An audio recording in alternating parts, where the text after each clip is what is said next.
자, 이 차는 작업할 게 좀 많아요. 저는 BMW 5 시리즈 F10 N47 타입입니다. 얘는 오늘 작업해야 될 게 차량 진동이 좀 심하다 그래서 엔진 마운트 세트를 교환을 할 거고요. 그리고 뒤에 그냥 평지에서 주행을 하더라도 이상한 소리가 들려요. 뭐 찌그덕 소리도 아니고 더덕더덕 소리도 아니에요. 어떤 소리냐면은 이거를 표현을 하기가 똥떠덩 똥떠덩 똥떠덩 뭐 이런 소리가 들려요. 그래서 확인을 해봤더니 이 차량은 뒤에 쇼버 스프링이 깨져 있습니다. 그거 한번 이따 보여드리고, 그리고 이제 뒤에는 또 오늘 뭐 산타페 DM 인젝터 안 뽑히는 거 뽑아봤더니 뭐 압축 노즐 막 다 터졌어요. 다 터졌고 인젝터 상태도 문제가 엄청 심각하고, 산타페 DM 같은 경우는 냉간시 시동 걸면은 뒤로 흰 연기가 막 뿜어버리는 그런 현상이 나왔고, 그리고 열이 받으면 좀 덜하고, 그래서 저거는 지금 인젝터 수리가 홍성점 사장님한테 가 있는 상태고, 그리고 저 차 또 BMW 3 시리즈, 저 3 시리즈는 또 매캐한 냄새가 난다고 하는데 그것도 한번 봐야 되고, 그리고 시동 안 걸리는 아반떼 MD 하나 들어올 겁니다. 오늘 좀 바빠요. 빠르게 움직여 봅시다.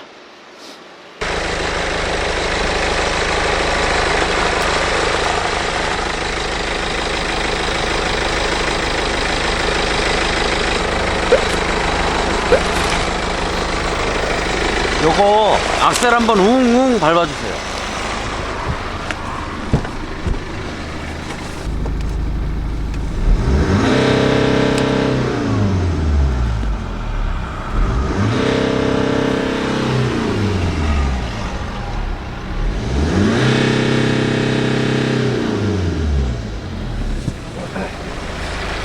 됐어요. 나네. 찾긴 찾았는데 이것도 심란하네. 야, 이것도 5만 킬로밖에 안 됐는데 왜 이러냐? 악셀을 개방하니까 나는구나.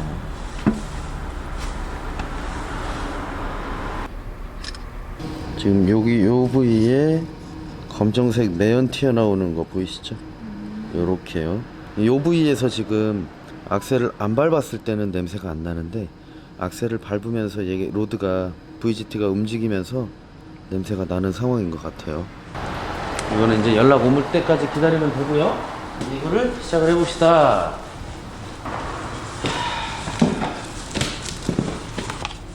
램프가 운전석 거였던 것 같고, 이거는 센서, 미션 마운트, 스프링, 쇼버 마운트, 그 다음에 엔진 마운트 직접 구매를 해오셨어요. 해봅시다. 마운트부터.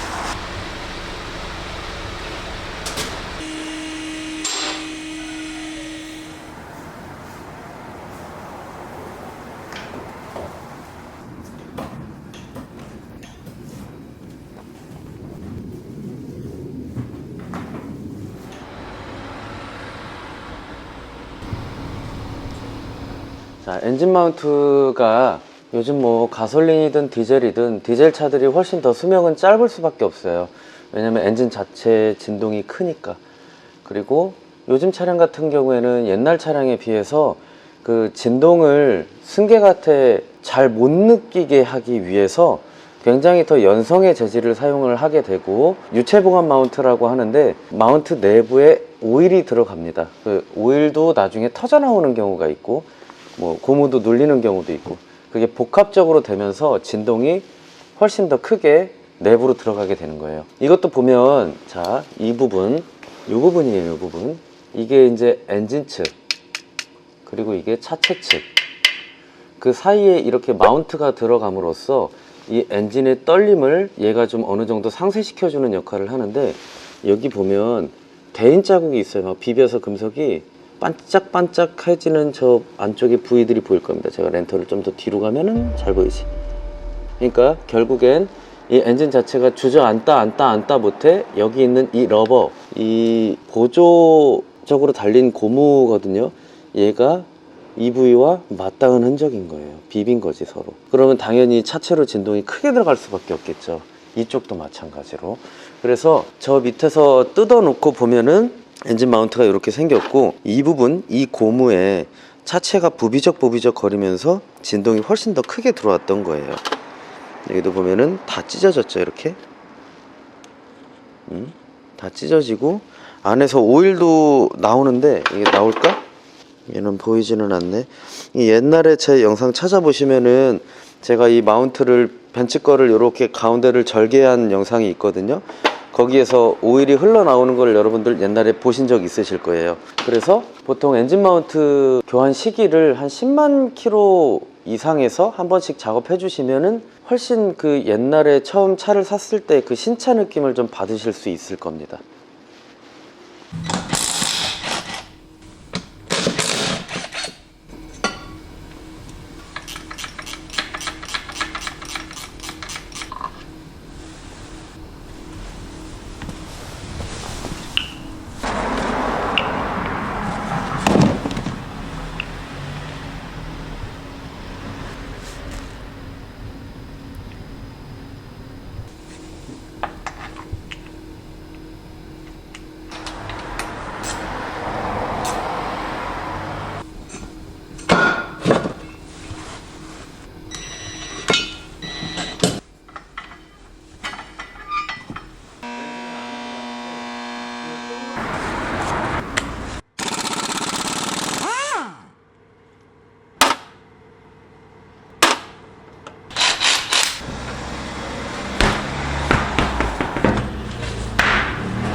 자, 조수석 뒷바퀴 쪽 쇼바를 탈거를 했는데 이게 어느 부분이 문제가 되냐면은 자, 이 부분입니다. 바로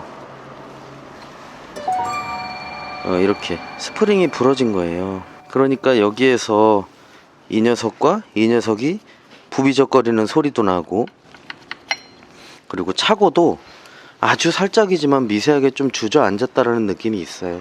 그래서 이 스프링을 교환을 할 겁니다. 자, 조수석 뒤에 쇼바 스프링 작업은 끝났고요. 이게 운전석 뒤는 더 심합니다. 이 스프링이 이 안쪽에 완전 깨져서 얘랑 중첩이 된 것도 모자라서 얘는 지금 밖으로 튀어나가려고 하고 있어요. 이게 그 F10 바디들 뒷쇼바 스프링 부러지는 거 고질병이라고 합니다. 참고하세요. 이 차량은 아주 간헐적으로 출력이 안 나온다고 오셨는데 차를 며칠 놓고 가셨어요. 오늘 한 3일차쯤 되는데 차주분은 운행을 할 때마다 1시간에 한 4-5번 정도 증상이 나온다고 하는데 저는 3일 내내 한 번을 나오지를 않습니다. 찍고 있어? 발을 밟고 있는 걸 찍어야 되는 거야. 발 계속 밟고 있지. 끝까지 밟고 있지. 그걸 찍어야 되는 거야.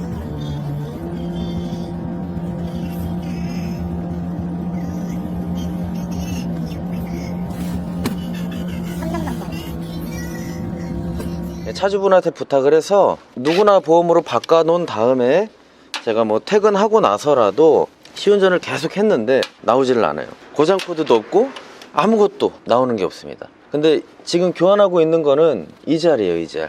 EGR을 교환을 왜 하고 있냐면은 아무것도 나오지는 않았지만 제가 스캐너를 달고 계속 다니면서 모든 데이터를 녹화를 하면서 다니고 있었어요. 근데 한 가지 이상했던 거는 운행을 하다 보면 똑같은 조건입니다. 똑같은 조건에 열이 엔진이 받아 있고 EGR 작동이 되고 있는 상태에서 어떨 때는 공기량이 400, 어떨 때는 공기량이 280, 어떨 때는 공기량이 370 이러면 안 되거든요. 그러니까 공기량 자체가 EGR이 작동 중일 때는 이 차량은 대략 한 280선 정도 있어줘야 돼요. 주행거리는 11만 킬로, 연식은 16년식이에요. 그래서 차주분한테 얘기를 드린 거예요. 내가 운행할 때는 증상이 나오지 않지만 사진을 찍어서 보내드렸어요. EGR이 가장 의심스럽지만 확실한 답이 아니기 때문에 여기에서 선택지는 더 저한테 시간을 줘서 시운전을 계속 하실지 아니면은 이 자료를 토대로 EGR을 한번 교환을 해보실지, 그 두 가지를 놓고 고민을 하다가 더 이상 여기다가 이제 차를 두실 수 없는 상황인 것 같아요. 그래서 EGR을 교환을 해보기로 하고 지금 교환을 하고 있습니다. 한번 해볼게요.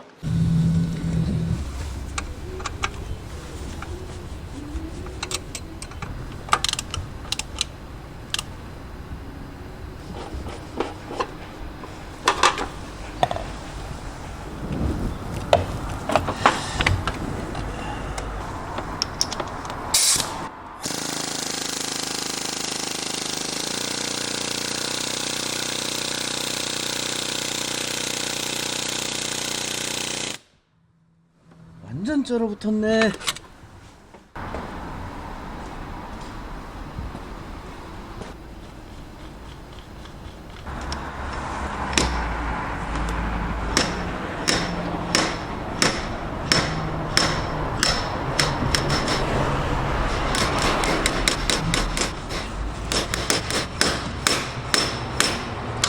아, 큰일 났네.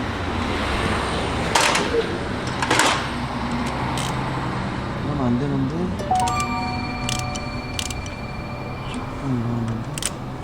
조금 올라왔네. 올라는 오네.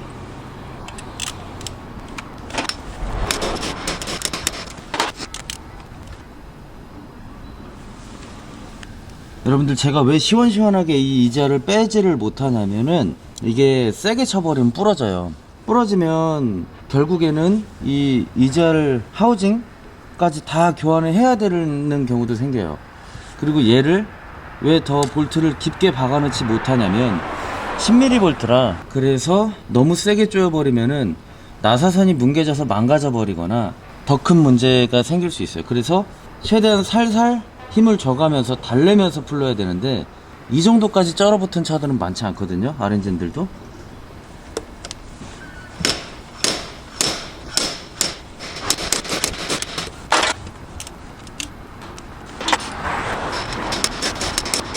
거의 다 나와가요 이제.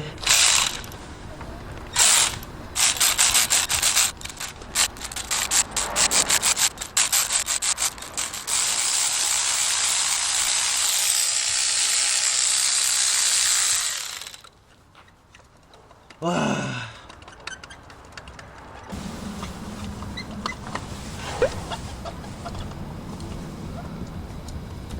뭐냐 이거? 끝날 때까지 끝난 게 아니네.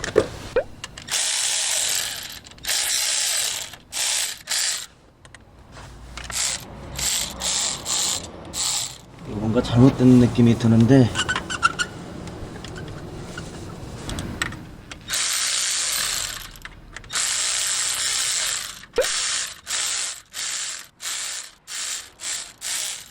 와, 허허.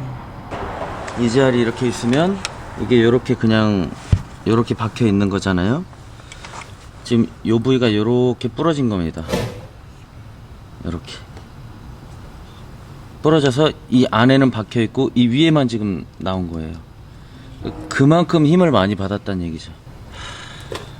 난감하네. 오늘 바쁜데 큰일 났구만. 자, 일단은 그렇든 저렇든 이 위에부터 일단 뽑아내보고, 어떻게든 뽑아내보고 밑에를 살릴 수 있을지, 그게 고민이네요. 밸브를 잘라서 아래로 떨어뜨려 놓고 얘만 턱턱턱 가능할 수도 있을 것 같아. 자, 밸브를 어떻게든 일단 빼내야 돼.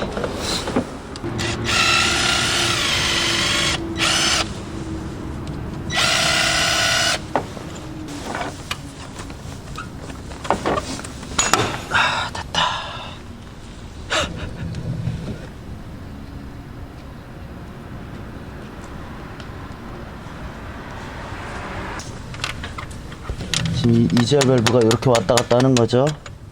그러면 전에 만들었던 특수 공구를 또 한번 사용을 해봐야겠네요. 제발 하우징 손상 없이 끝낼 수 있으면 좋겠습니다.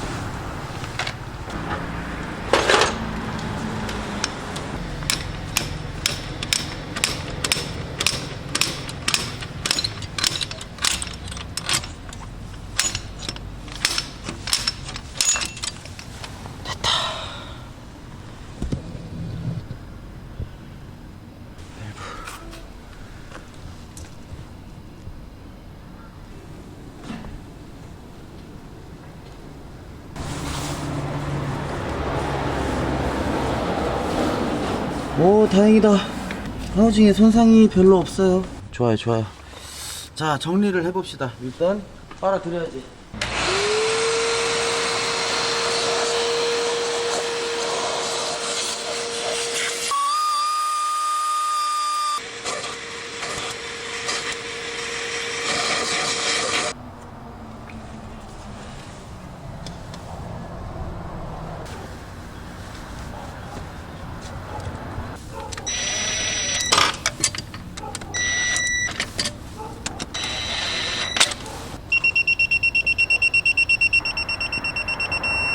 이 차량은 다행히도 작업이 그래도 깔끔하게 잘 끝났어요. 이 자리 삽입되는 부분에 손상이 있으면 어쩔까 많이 걱정을 했고, 그리고 한 가지 더는 이것도 중요한데, 이게 부러져서 이 쪼가리가 만약에 나와서 저 안으로 내부로 들어가면 안 되잖아요. 그래도 다행인 거는 이렇게 전부 다 쪼가리 안으로 들어간 거 없이 깔끔하게 나와줬다는 거. 그리고 여러분들, EGR 밸브는 왜 교환을 해야 된다고 하는지 아세요? EGR 밸브가 왜 클리닝이 안 되는지. 이거 겉으로 봐서 이렇게 더러운 것들을 깨끗하게 닦으면 뭐예요, 그죠? 중요한 건 이 로드 부분이 시원시원하게 간섭 없이 왔다 갔다를 해야 되는데, 저 내부가 여러분들한테 보였으면 좋겠어요. 제가 지금 눈으로 보고 있는 저 내부가. 근데 저건 안 보일 거예요, 아마. 이 매연이 이 사이로 조금이라도 침투를 해서 들어가면 이렇게 뻑뻑해지는 거예요.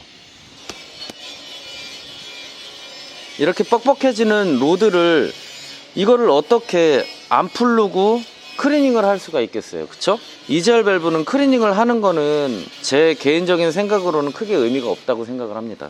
아니면 이 부위를 어떻게, 이게 부러져야만 나올 수 있는 부위인데 이걸 어떻게 뜯어서 저 내부를 클리닝을 할 거예요. EGR은 교환하는 게 맞습니다. 자, 오늘 소렌토는 솔직히 아직 경과가 어떻게 될지 몰라요. 차주분한테 인도를 하고 EGR 교환하고 EGR 리셋까지는 해뒀으니까 차주분에게 전달을 하고 나머지는 제가 전화를 받아서 피드백을 받는 걸로 하겠습니다. 자, 그 다음 작업은 요거를 해야 되는데, 요게 지금 이 소렌토가 또 예상치도 못하게 딜레이가 생기는 바람에 이 차량은 빠르게 작업을 해야 되기 때문에 제가 후딱 작업을 하겠습니다. 이 차량은 뭐 이렇게 부품이 준비가 되어 있어요. 뭐 앞에 로우암 2개, 뭐 스테빌라이저 링크, 뒤에 어시스트암, 뒤에 스테빌라이저 링크, 가운데 부싱, 뭐 볼트 너트류들 전부 다 바꿀 거고, 이런 식으로 구성이 되어 있는데, 이거는 제가 서둘러서 작업을 해 보겠습니다. 그럼 이게 마무리가 될까요? 그럼 다음 영상에서 뵐까요?